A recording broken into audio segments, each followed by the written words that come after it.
All right. Good morning, everyone. I'm recording this on a Monday morning. I'm outside early before it gets too hot. And you all know just how hot it's been getting the last couple of weeks. Well, more than a couple of weeks, considering summer just started last week. But anyways, so I'm not going to do a review, but there are two particular things I wanted to talk about. The first thing was that Resident Evil Welcome to Raccoon City movie. And the second thing is the first episode of season 1 of Westworld. Season 4 of Westworld, episode 1, excuse me. All right, so anyways, let me start with Raccoon City. All right, so I hadn't been to a movie theater since I think it was the last Avengers movie where they finally killed Thanos. And honestly, I'm not planning to go back to a theater anytime soon because COVID has picked up, especially in my region of the United States. Oh, it's picked up a lot because, people have gotten too lax. Whether you got all your booster shots or not, there are some people who are getting 3 and 4 booster shots. Okay, and that might end up being me. But anyways, it's picked up.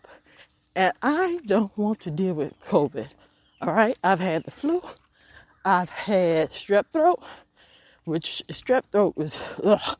But anyways, if COVID is a lot worse than those two, of course, I ain't want no parts of it. All right, so anyways, I did not go to the movies to see that Resident Evil Welcome to Raccoon City.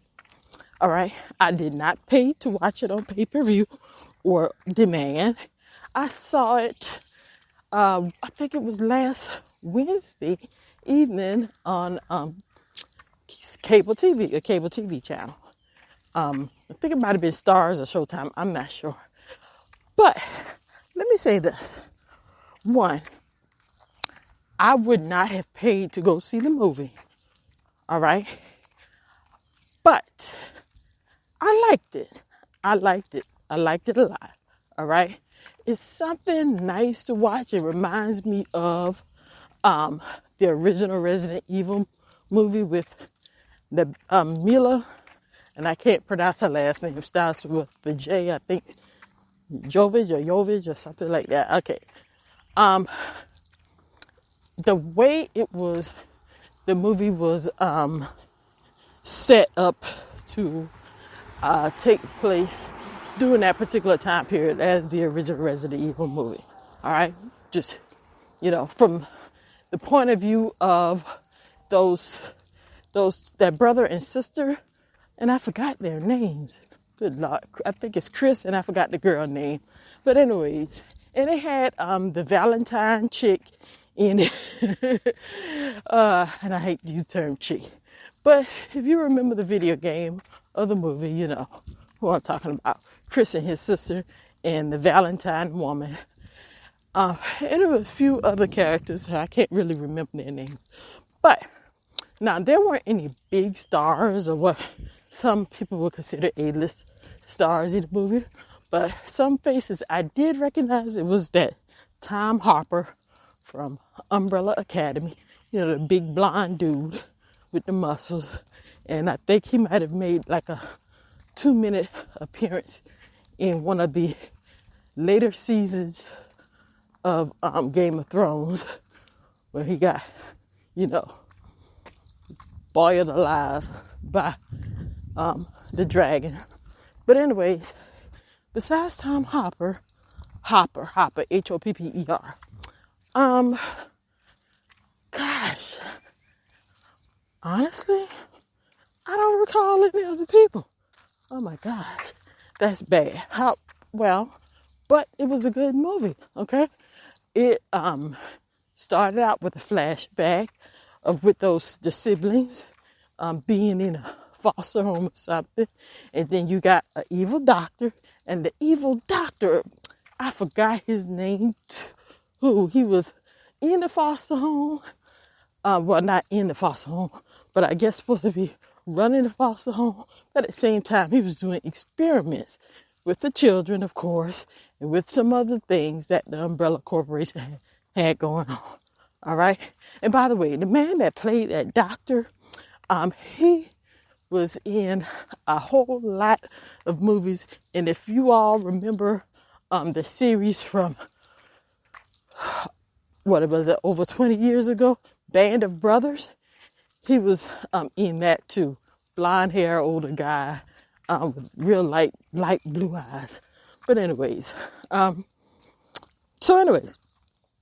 movie takes place during that time period. It's the original Resident Evil movie. And and I like at some point in the movie, at least one of the characters took out a cell phone. And the cell phone was one of those Motorola phones, sort of like a big back Motorola phone. And I remember I had one of those phones. As a matter of fact, I think I probably still do have the phone somewhere in my closet. But anyways, let me move on. Okay, so from the beginning, after the flashback with the siblings, the movie, it just goes on and it's action, from the time that the girl, who's a young lady now, she arrives in Raccoon City to see her brother Chris, who apparently is part of the police force at Raccoon City, and they're evacuating the city because something's going on with the water or something. And of course, those people who cannot afford to leave are left behind. And that's something else I'm going to comment on, later on in another video about, how, but anyways, you see how from the other side of other people who were in Raccoon City, how you had this outbreak of people getting infected with whatever is causing this zombification of the human population, and what Raccoon City and their evil doctors were doing for money. Not Raccoon City, what Umbrella Corporation, what they were doing for money, and how it was negatively affecting the people. And then you had these bunch of cops, a handful of cops who were left behind, how they were basically trying to figure out what was going on along with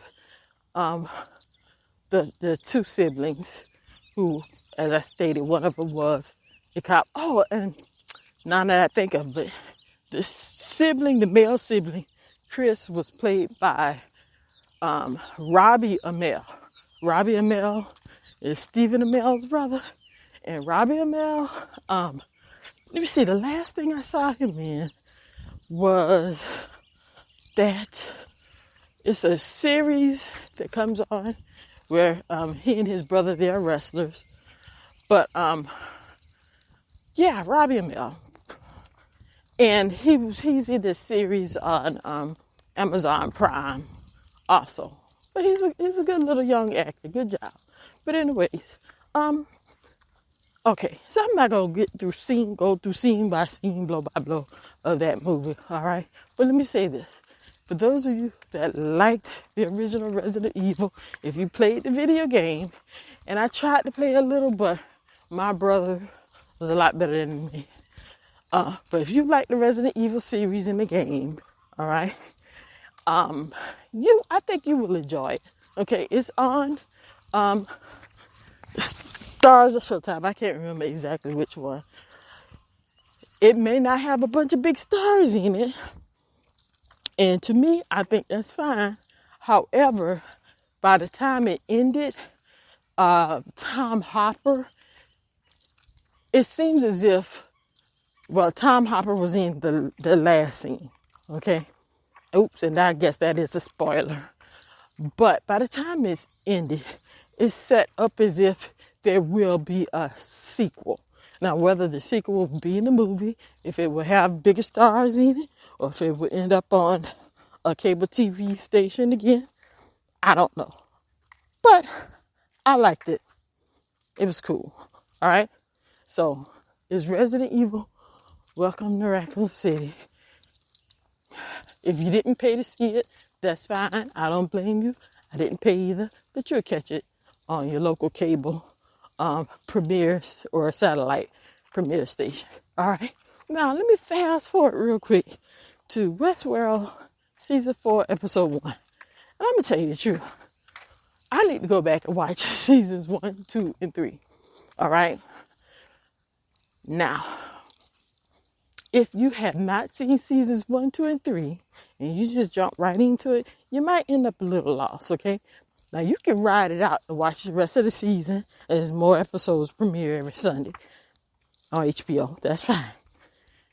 And you can go back and watch it. But I'm going to have to go back and watch all 3 seasons, even though I've watched all 3 seasons. Because it seems that, I'm not mistaken, I think it's been at least 2 years since season 3 ended. Okay, that's a long time. Now, Westworld, it like that maze thing that seems to be in Dolores' brain or something, and you see symbols of it pop up every now and then. Watching Westworld,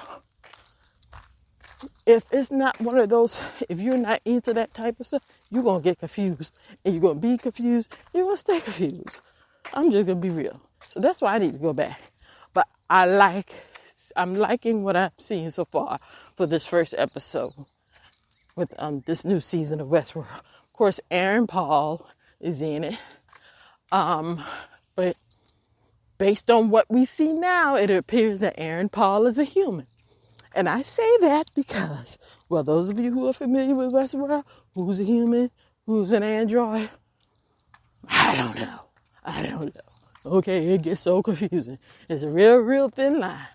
But anyways, Dolores, the main character, Dolores, I don't know who that woman name that plays Dolores. I don't know the lady name. But in the first episode, she was a brunette. That's a good look. Tandy Newton, she's back and she's still kicking ass.